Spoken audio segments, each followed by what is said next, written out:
Capital that is running Twitch Pitch and Lightship Capital. How about Brian and Candace? You tell us what it is. How about you start? Sure. Twitch Pitch.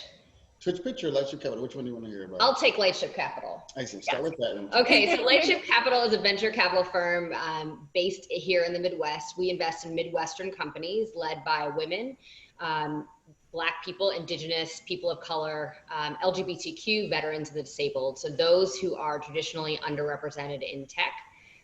We invest in consumer packaged goods and services, e-commerce, AI, sustainability, and healthcare companies. And we launched a fund here not too long ago. We've got some big announcements coming soon. Yeah. That's amazing, guys. Well, we wanted to make it known to the public that we are partnering with you guys because one of the major things that we always announce here on Republic is education, right? We want to make sure that people understand and kind of pull back the curtain on angel investing, which is why we had this amazing series that is coming to an end now. But at the same time, we want people to continue to learn and engage and do all this stuff. So as I mentioned prior, we're going to have the summer guide to angel investing that's going to be coming up, so stay tuned. But at the same time, we'd love to invite you guys to actually be season 2, it's coming up, season 2 of Twitch Pitch, which will actually be on the Twitch platform. And Brian, do you want to talk a little bit about that as well? Absolutely. So Twitch Pitch is born from necessity during COVID. We couldn't go anywhere. We couldn't meet new companies. What are we going to do? How do we meet companies? I feel that. Right? So Candace brilliantly said, oh, we should do like an online pitch show. And so the team went and tried to find the right platform. We decided Twitch. There actually were no venture capital funds on Twitch. So we became the first VC fund on Twitch. And started doing a pitch competition. We saw 12 companies in season 1, all very good companies, all very investable. We selected 2 winners. Accidentally.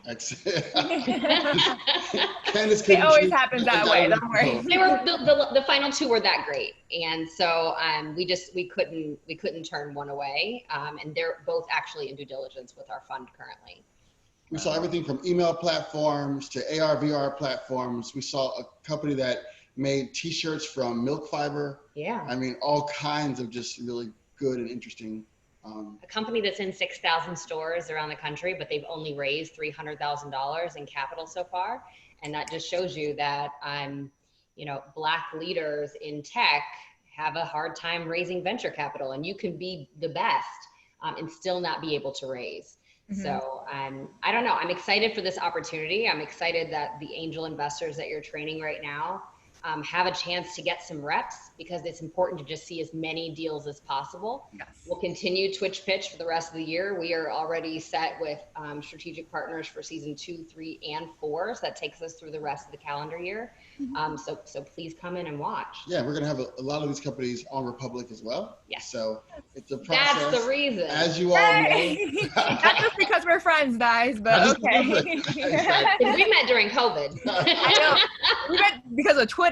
So guys, the power of Twitter, by the way, never underestimate that. It is real, but we think it's good because the companies get vetted by the kind of robust Republic process, and we can all invest together. So we're excited about that too. Yeah.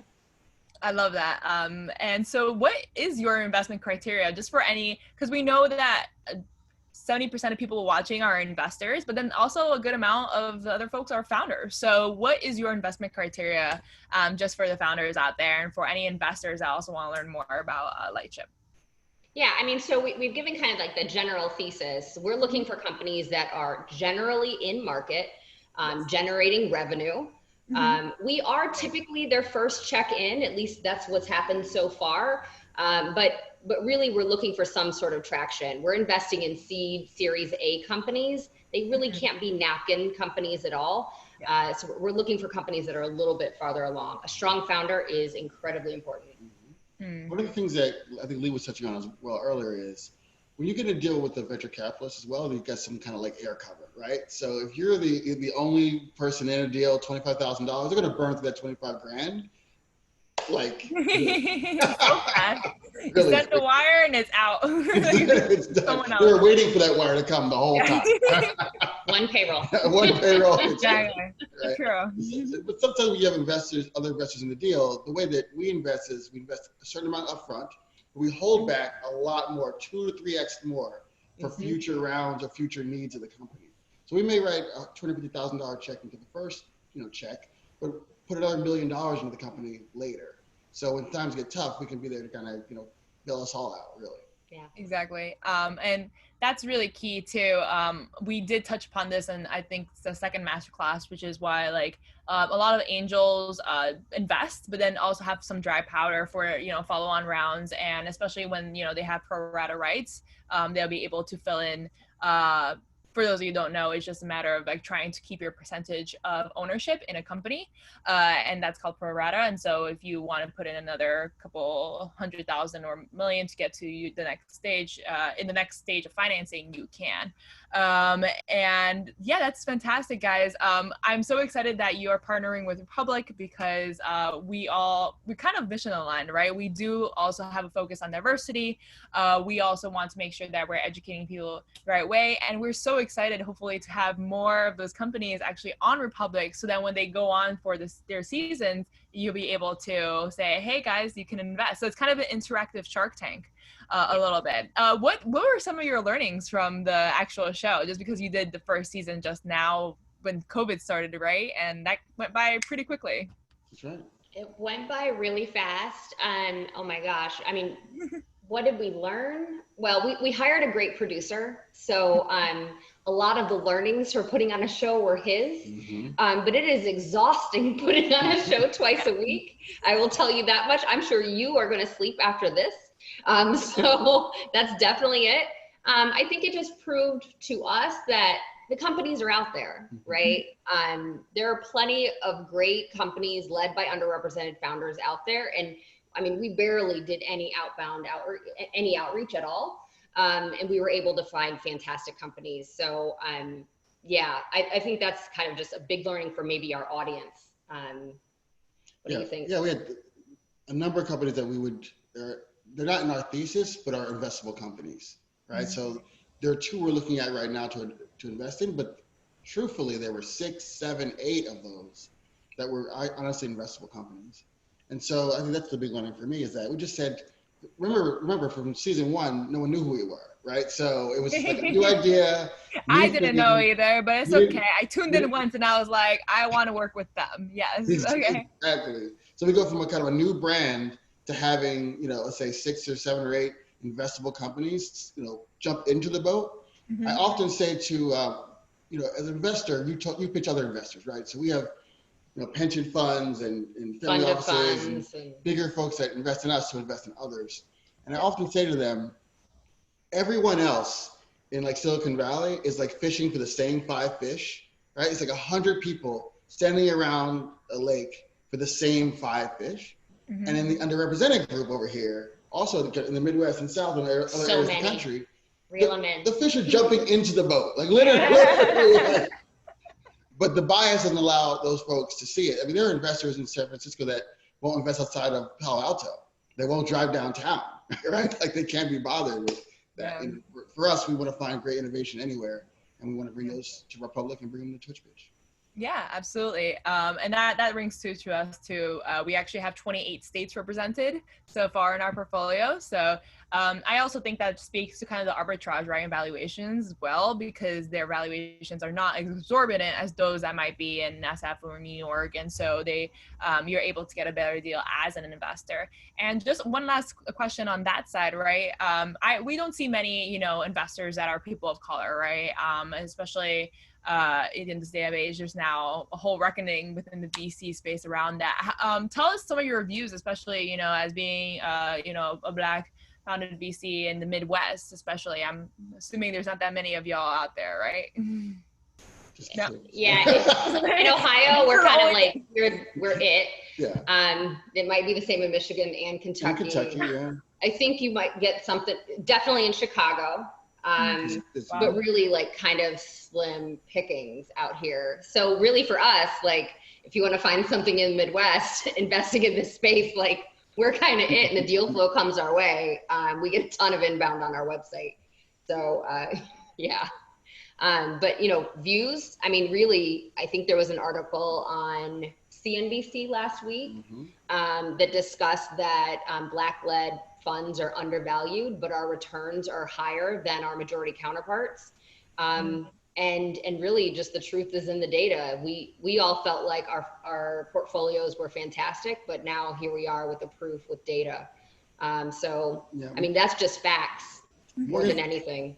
Sorry to interrupt. No, you didn't interrupt. I was going to say it's Zoom, but we were next to each other, so it's not really. Morgan Stanley did a piece earlier in the year, maybe late last year, talking about the $1 trillion problem, right? That if we can invest in these type of companies, it's $1 trillion opportunity. In fact, it's 4.4 trillion, according to them. So this is like a whole new class that is available. And again, no one's kind of fishing in that. It's like a niche. So yeah, the small $4 trillion niche that we're investing in. I love that. Yeah, same thing for some of the industries that I'm a fan of, like femtech, for example. That improves women's lives. It's only 50% of the population. Only, but a niche though. It's a niche. Yeah. Yes. I can never really understand, but I'm so glad that you guys are trailblazing. I think you are fantastic, and what you're doing right now, especially being creative in these COVID times, is so key. That's also the other reason why I empathize, was because with this Masterclass, it was definitely a production.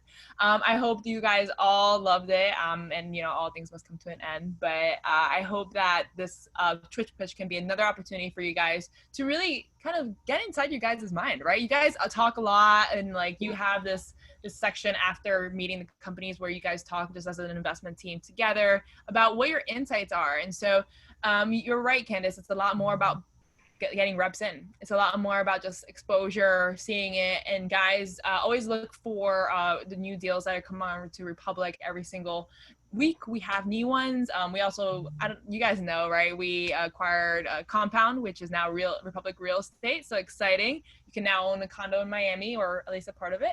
And we acquired Fig, which is also video game investing. And so, yeah, we're really trying to build out more offerings so that more people can see more deals and invest, and you can be anywhere around the world, and you can be whoever you are. And because of who you are, you have different insights, and you now are armed with more things in your arsenal as to what to look for, and you can make better decisions. And so hopefully that's what this Masterclass did. So thank you guys so much for joining us. I really appreciate you. Follow us on Twitter. Yes, actually, I was gonna say, you already know, like, if you want to. Yeah. So yeah, follow us on Twitter, and also on Twitch. We start back up Twitch Pitch Season 2 mid-July, so follow us there, and you'll get alerts. Also tonight on Twitch, our senior associate Lexi Alston is giving a talk about pipeline problem myths.